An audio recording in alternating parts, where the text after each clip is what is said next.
Bonjour, bonjour, peuple de Dieu, bien-aimé de Dieu, bonjour. Nous allons commencer avec la lecture de la Bible du 21, troisième mois, l'an 2023. Sans tarder, on va commencer avec une prière d'ouverture.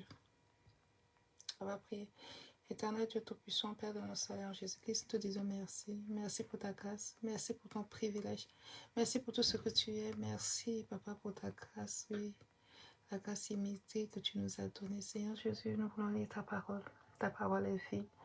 Papa, avant que nous puissions commencer, oui, Père, nous te demandons afin que tu disposes nos cœurs à recevoir cette parole. Oui, Papa, aide-nous aussi à le mettre en pratique. Oui, Papa. Enlève de nous toutes les distractions afin que nous nous écoutions et que nous les mettons en pratique. Ouvre nos cœurs, ouvre nos intelligences et ouvre nos sagesses. Béni sois-tu, éternel Dieu Tout-Puissant. C'est au nom précieux, Seigneur Jésus, nous t'avons prié. Amen. Notre première lecture se trouve dans le livre de Exode, Exode chapitre 32. On commence. Exode chapitre 32.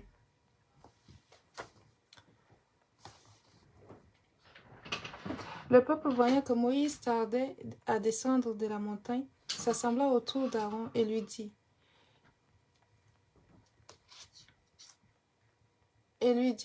allons, fais-nous un Dieu qui marche devant nous, car c'est Moïse, cet homme, qui nous a fait sortir du pays d'Égypte. Nous ne savons ce qu'il est devenu. Aaron leur dit, ôtez les anneaux d'or qui sont aux oreilles de vos femmes, et de vos femmes, de vos fils et de vos filles, et apportez-les à moi. Et tous ôtèrent les anneaux d'or qui étaient à leurs oreilles, et ils les apportèrent à Aaron. Il les reçut de leurs mains, jeta l'or dans un moule, et il fit un vœu en fonte. Et il dit, Israël, voici ton Dieu, qui t'a fait sortir du pays d'Égypte.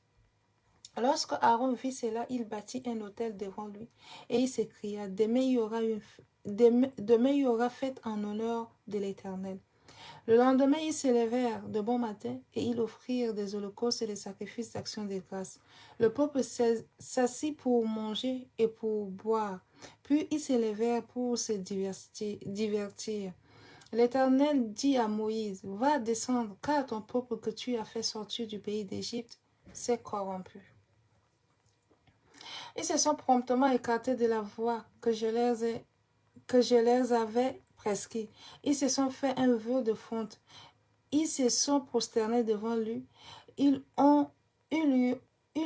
lui ont offert des sacrifices. Et ils ont dit, Israël, voici ton Dieu qui t'a fait sortir du pays d'Égypte. L'Éternel dit à Moïse, je vois que ce peuple est un peuple au cou raide. Maintenant, laisse-moi, ma colère va s'enflammer contre eux. Je les consumerai, mais je ferai de toi une grande nation. Moïse implora l'Éternel, son Dieu, et dit, pourquoi, ô Éternel, ta colère s'enflammera-t-elle contre ton peuple, que tu as fait sortir du pays d'Égypte par une grande puissance et par une main forte? Pourquoi les Égyptiens diraient-ils, c'est pour leur malheur qu'il les a fait sortir, c'est pour leur tuer dans les montagnes et pour les exterminer de dessus la terre. Reviens de l'ardeur de ta colère et répands-toi du mal que tu veux faire à ton peuple. Souviens-toi d'Abraham, d'Isaac et d'Israël, tes serviteurs auxquels tu as dit, en jurant par toi-même, je multiplierai votre postérité comme les étoiles du ciel. Je donnerai à vos descendants tout ce pays dont j'ai parlé, et ils le posséderont à jamais. Et l'Éternel s'est répandu du mal qu'il avait déclaré vouloir faire à son peuple. Moïse retourna et descendit de la montagne, les 2 tablettes du témoignage dans sa main. Les tablettes étaient écrites des 2 côtés. Elles étaient écrites de l'un et de l'autre côté. Les tablettes étaient l'ouvrage de Dieu et l'écriture était l'écriture de Dieu, gravée sur les tables. Josué entendit la voix du peuple qui poussait des cris et il dit à Moïse, « Il y a un cri de guerre dans le camp. » Moïse répondit, « Ce n'est ni cri de vainqueur, ni cri de vaincu. Ce que j'entends, c'est la voix des gens qui chantent. » Et comme il approcha du camp, il vit un veau et les danses. la colère de Moïse s'enflamma. Il jeta de ses mains les tables et les brisa au pied de la montagne.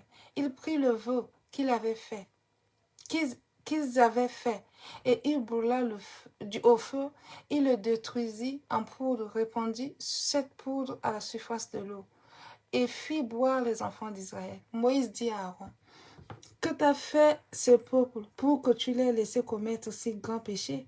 Aaron répondit, que la colère de mon Seigneur ne s'enflamme point. Tu sais toi-même que ce peuple est porté au mal. Ils m'ont dit, fais-nous un Dieu qui marche devant nous, car c'est Moïse, cet homme, qui nous a fait sortir du pays d'Égypte. Nous ne savons ce qu'il est devenu. Je leur ai dit que ceux qui ont de l'or s'en dépouillent, et ils me l'ont donné.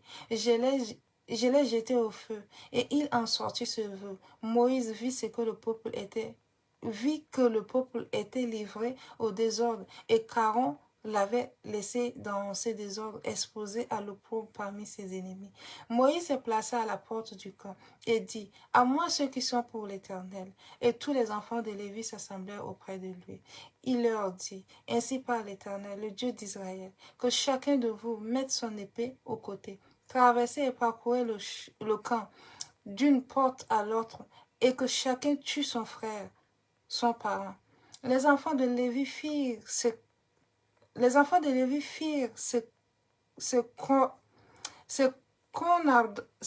que ordonnait Moïse, et environ 3000 hommes parmi le peuple périrent en cette journée. Moïse dit, consacrez-vous aujourd'hui à l'Éternel, même en sacrifiant votre fils et votre frère, afin qu'il vous accorde aujourd'hui une bénédiction. Le lendemain, Moïse dit au peuple, vous avez commis un grand péché, je vais maintenant monter vers l'Éternel. J'obtiendrai peut-être le pardon de votre péché. Moïse retourna vers l'Éternel et dit, ah, ce peuple a commis un grand péché. Ils se sont fait un Dieu d'or. Pardonne maintenant leur péché. Sinon, efface-moi de ton livre que tu as écrit. L'Éternel dit à Moïse, c'est celui qui a péché contre moi que j'effacerai de mon livre. Va donc, conduis le peuple où je t'ai dit, voici mon ange marchera devant toi. Mais au jour de ma vengeance, je les punirai de leurs péchés. L'Éternel frappa le peuple parce qu'il avait fait le vœu. L'Éternel frappa le peuple parce qu'il avait fait un vœu fabriqué par Aaron. Jusque-là, la parole de Dieu. Notre deuxième lecture se trouve dans le livre de Jean, Jean chapitre 11. Jean chapitre 11.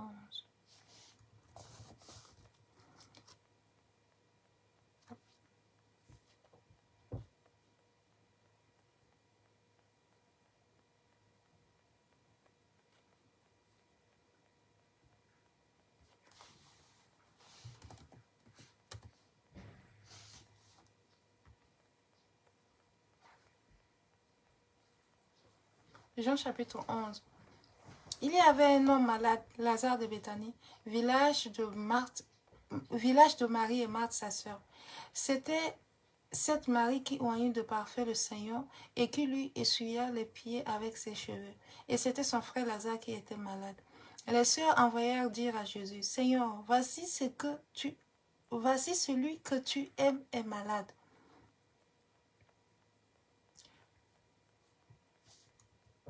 Après avoir entendu cela, Jésus dit, cette maladie n'est point à la mort, mais elle est pour la gloire de Dieu, afin que le Fils de Dieu soit glorifié par elle. Or, Jésus aima Marthe et sa sœur et Lazare. Lors donc qu'il eut appris que Lazare était malade, il resta 2 jours encore dans le lieu où il était. Et il dit ensuite aux disciples, retournons en Judée. Les disciples lui dirent, Rabbi, les Juifs tout récemment cherchaient à te lapider, et tu retournes en Judée? Jésus répondit, n'y a-t-il pas 12 heures au jour? Si quelqu'un marche pendant le jour, il ne bronche point, parce qu'il voit la lumière de ce monde. Mais si quelqu'un marche pendant la nuit, il bronche parce que la lumière n'est pas en lui. Après ces paroles, il leur dit, Lazare, notre ami, dort, mais je vais le réveiller. Les disciples lui dirent, Seigneur, s'il dort, il sera guéri. Et Jésus avait parlé de sa mort, mais ils crurent qu'il parlait de l'assoupissement du sommeil. Alors Jésus leur dit ouvertement, Lazare est mort. Et à cause de vous, afin que vous croyiez, je me réjouis de ce que je n'étais pas là, mais allons vers lui. Sur quoi Thomas, appelé Didyme, dit aux autres disciples, allons aussi afin de mourir avec lui. Jésus étant arrivé, trouva que Lazare était déjà depuis 4 jours dans le sépulcre. Et comme Béthanie était près de Jérusalem, à 15 stades environ, beaucoup de Juifs étaient venus vers Marthe et Marie pour les consoler de la mort de leur frère. Alors Marthe apprit que Jésus arrivait, elle alla au-devant de lui, tandis que Marie se tenait assise à la maison. Marthe dit à Jésus, « Seigneur, si tu eusses été là, mon frère ne serait pas mort. Mais maintenant, même, je sais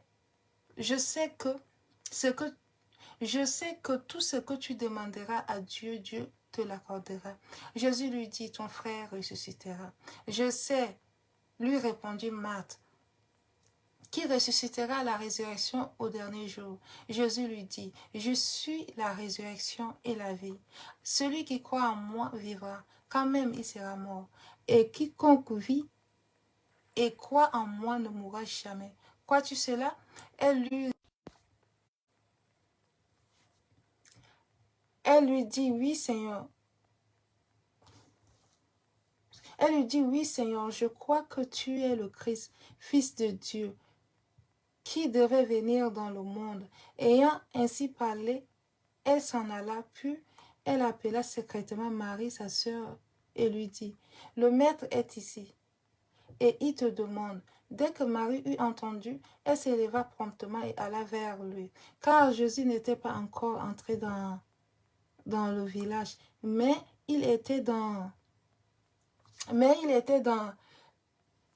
le lieu où Marthe l'avait rencontré. Les Juifs qui étaient avec Marie dans la maison et qui la consolaient, l'ayant vue s'élever promptement et sortir, la suivirent, disant, elle va au sépulcre pour y pleurer.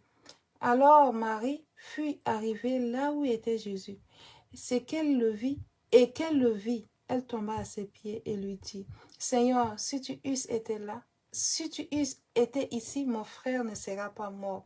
Jésus la voyant pleurer, et les Juifs qui étaient venus avec elle, frémit en son esprit et fut tout ému.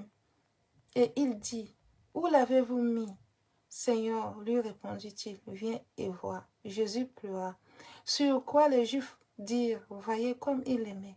Et quelques-uns d'entre eux dirent, lui qui a ouvert les yeux d'aveugle, ne pouvait-il pas faire aussi que cet homme ne mourût point?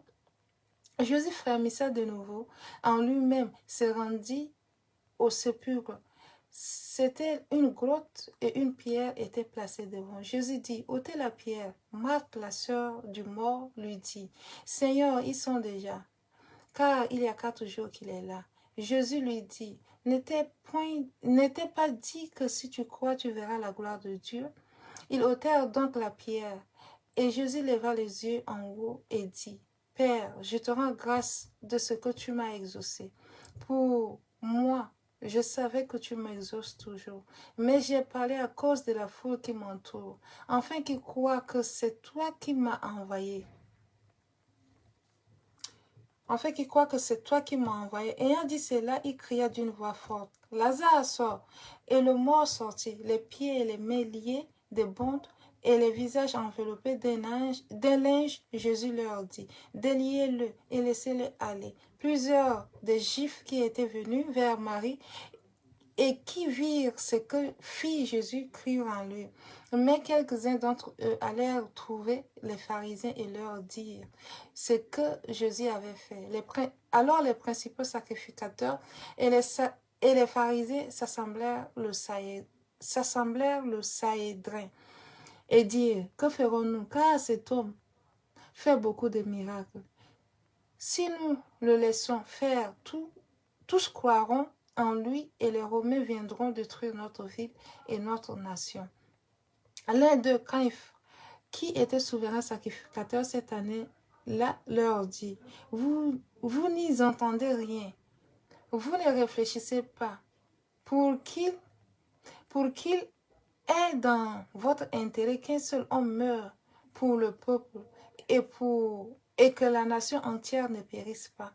Or, il ne dit pas cela de lui-même, mais étant souverain sacrificateur, cette année-là, il prophétisait que Jésus devait mourir pour la nation. Et ce n'était pas pour la nation seulement, c'était aussi de réunir en un seul corps les enfants de Dieu dispersés. Dès ce jour, ils résolurent de le faire mourir. C'est pourquoi Jésus ne se montra plus ouvertement parmi les Juifs, mais il se retira dans le contrée voisine du désert, dans une ville appelée Éphraïm. Et là, il demeurait avec ses disciples. Pardon. La Pâque des Juifs était proche et beaucoup de gens du pays montrèrent à Jérusalem avant la Pâque pour se purifier. Ils cherchaient Jésus et ils se disaient les uns aux autres dans le temple: que vous ensemble ne viendra-t-il pas à la fête? Or, les principaux sacrificateurs et les pharisiens avaient ordonné l'ordre que si quelqu'un savait où il était, il le déclara afin qu'on se saisisse de lui. Jusqu'à là, la parole de Dieu.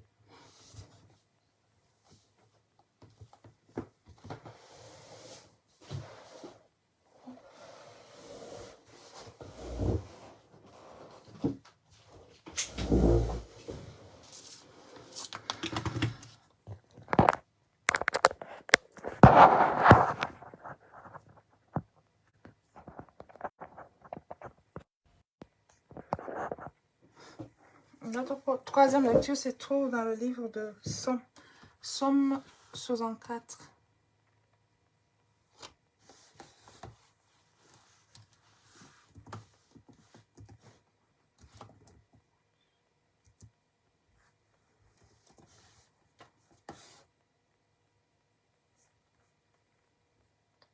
Somme chapitre 64.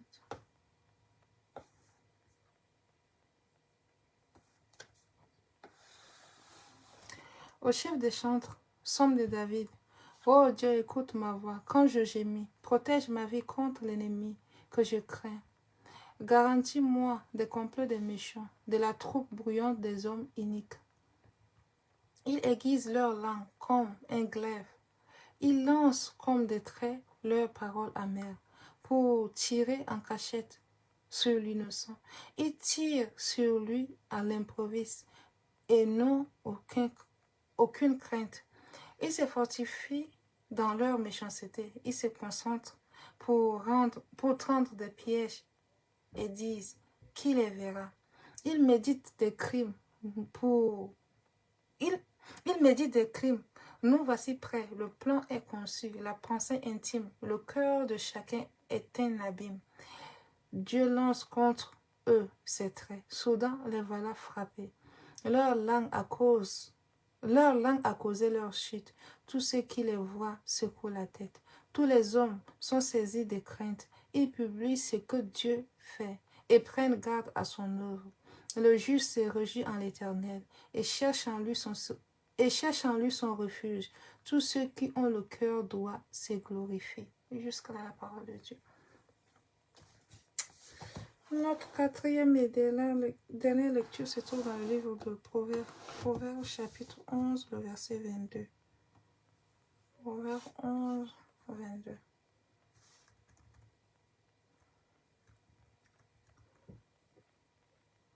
Proverbe 11, 22. Un anneau d'or au nez d'un pourceau, c'est une femme belle et dépourvue de sens. Un anneau d'or au nez d'un pourceau, c'est une femme belle et dépourvue de sens. Que Dieu bénisse sa parole en Jésus-Christ. On a commencé par une prière. On va l'achever aussi on va finir aussi par une prière. On va prier. Éternel Dieu Tout-Puissant, Père de notre salut en Jésus-Christ, nous te disons merci. Merci pour ce temps que tu nous as accordé, Papa. Merci, c'est une grâce, oui, Papa, d'écouter ta parole, de lire. Père, aide-nous à le mettre en pratique. Aide-nous, Seigneur Jésus-Christ, afin que nous puissions le garder, nous puissions le graver dans nos cœurs, afin que nous puissions agir fidèlement, comme tu l'as dit, oui, Papa, selon cette parole. Merci. Merci pour ce temps que tu nous as accordé. Merci pour ta grâce. Merci pour ta bonté. Père, bénis la nuit de tous tes châtains et couvre-nous sous tes ailes.